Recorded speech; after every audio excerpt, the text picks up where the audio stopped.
ಸಾರಿ anonymous ಆಗಿ ಗೆದ್ದಿದ್ರು 62ರಲ್ಲಿ.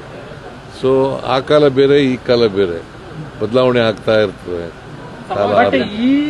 ಈ ಅವಧಿ ಕಂಪ್ಲೀಟ್ ಮಾಡ್ಬಿಟ್ರೆ ನೀವು ಆಲ್ ಟೈಮ್ ರೆಕಾರ್ಡ್ ಇನ್ಯಾರು ಬ್ರೇಕ್ ಮಾಡಕ್ ಸಾಧ್ಯನೇ ಇಲ್ಲ. ಅಂತೇನಿಲ್ಲ, ರೆಕಾರ್ಡ್ಗಳು ಯಾವಾಗಲೂ ಬ್ರೇಕ್ ಮಾಡದೆ ಇರೋದು. ಈಗ ಇವರು ಯಾರು ಕ್ರಿಕೆಟರ್ ಯಾರವರು, ಸಚಿನ್ ತೆಂಡೂಲ್ಕರ್, ವಿರಾಟ್ ಕೊಹ್ಲಿ ರೂಟ್ ಈಗ ಮಾಡ್ಲಿಲ್ವಾ? ಮೈಸೂರು ವಿರಾಟ್ ಕೊಹ್ಲಿ ಕಾಣ್ತಾ ಇಲ್ವಲ್ಲ, ಸಚಿನ್ ತೆಂಡೂಲ್ಕರ್ ಇದ್ದಾರೆ, ವಿರಾಟ್ ಕೊಹ್ಲಿ ಇಲ್ವಲ್ಲ. ಅದರಿಂದ ಯಾವುದು ಇನ್ನೊಬ್ರು ಬರದೇ ಇಲ್ಲ ಅಂತ ನಾನು ಹೇಳಕ್ ಹೋಗಲ್ಲ. ಬರಬಹುದು, ನಮ್ಮ ರೆಕಾರ್ಡನ್ನು ಬ್ರೇಕ್ ಮಾಡ್ತಕ್ಕಂಥವ್ರು ಬರಬಹುದು, ಅಥವಾ ನನಗಿಂತ ಜಾಸ್ತಿ ಬಜೆಟ್ ಮಂಡಿಸೋರು ಬರಬಹುದು. ಹಣಕಾಸಿನ ಮಂತ್ರಿ ಸಿದ್ಧತೆಗಳು ಮಾಡ್ತಾ ಇದ್ದೀವಿ. ಯಾವಾಗಿಂದ ಸಭೆಗಳು? ಸಂಕ್ರಾಂತಿ ಆದ್ಮೇಲೆ.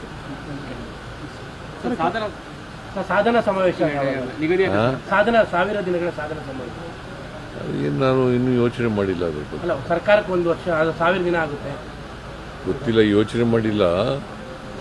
ನಮ್ಮ ಕೃಷ್ಣ ಬೈರೇಗೌಡ ಒಂದು ಫಂಕ್ಷನ್ ಮಾಡ್ತೀನಿ ಅಂತ ಹೇಳ್ತಾ ಇದ್ರು, ಗೊತ್ತಿಲ್ಲ ನನಗೆ. ಅವರು ಫಾರಿನ್ಗೆ ಹೋಗಿದ್ರು, ನಿನ್ನೆ ಬಂದಿದ್ದಾರೆ.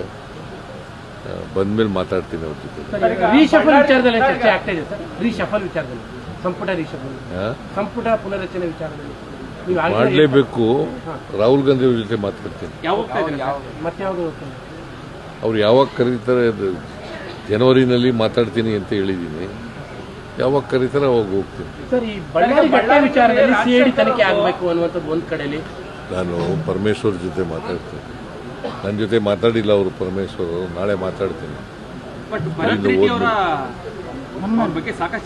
ಭರತ್ ರೆಡ್ಡಿ ಗನ್ಮ್ಯಾನ್ಸೇ ಮಾಡಿರೋದು ಅನ್ನುವಂಥದ್ದು, ಭರತ್ ರೆಡ್ಡಿ ಅವರ ಗನ್ಮ್ಯಾನ್ಗಳೇ ಮಾಡಿರುವಂತದ್ದು, ಶೂಟ್ ಮಾಡಿರುವಂತದ್ದು. ನೋಡೋಣ, ಈಗ ಅದು ತನಿಖೆ ಆಗಲಿ. ತನಿಖೆಯಿಂದ ಹೊರಬಂದ ಮೇಲೆ ಗೊತ್ತಾಗ್ತದಲ್ಲ ಸತ್ಯ ಏನು ಅಂತ. ಪೋಸ್ಟ್ ಮಾರ್ಟಮ್ ಆಗಿದೆ ಏನಕ್ಕೆ ಅನ್ನೋ ಪ್ರಶ್ನೆ ಶುರುವಾಗಿದೆ ಸರ್. ರಾಜಶೇಖರ್ ಅವ್ರದ್ದು 2 ಬಾರಿ ಪೋಸ್ಟ್ ಮಾರ್ಟಮ್ ಮಾಡಿದ್ದಾರೆ, ಏನಕ್ಕೆ ಅಂತ ಪ್ರಶ್ನೆ ಎತ್ತಿದೆ ಸರ್. ಗೊತ್ತಿಲ್ಲ ನನಗೆ, ಪೊಲೀಸ್ನವರು ಮಾಡ್ತಾ ಇದ್ದಾರೆ, ಅದನ್ನ ಗೊತ್ತಿಲ್ಲ. ಸಿಟ್ಟಿಂಗ್ ನ್ಯಾಯಾಧೀಶರಿಂದ ತನಿಖೆ ಆಗಬೇಕು ಅನ್ನೋದು ಬಿಜೆಪಿ ಒತ್ತಾಯ. ಸಿಟ್ಟಿಂಗ್ ನ್ಯಾಯಾಧೀಶರು ಆಗಬೇಕು ನೋಡಿ. ನಮ್ಮ ಪೊಲೀಸ್ನವರು ತನಿಖೆ ಮಾಡಿ ಅವ್ರಿಗೆ ಇನ್ವೆಸ್ಟಿಗೇಷನ್ ಮಾಡ್ತಾ ಇದ್ದಾರೆ. ಇನ್ವೆಸ್ಟಿಗೇಷನ್ ಮಾಡಿ ಗೊತ್ತಾಗಲಿ ಸತ್ಯ ಏನು ಅಂತ ಗೊತ್ತಾಗಲಿ, ಅದಾದ್ಮೇಲೆ ಮಾತಾಡ್ತೀನಿ. ಸರ್, ಒಂದೇ ಒಂದು ಕ್ವಶನ್ ಸರ್. ಕೇಂದ್ರ ಸರ್ಕಾರ GST ಕಡಿಮೆ ಮಾಡುತ್ತೆ, ಇನ್ನೊಂದು ಕಡೆ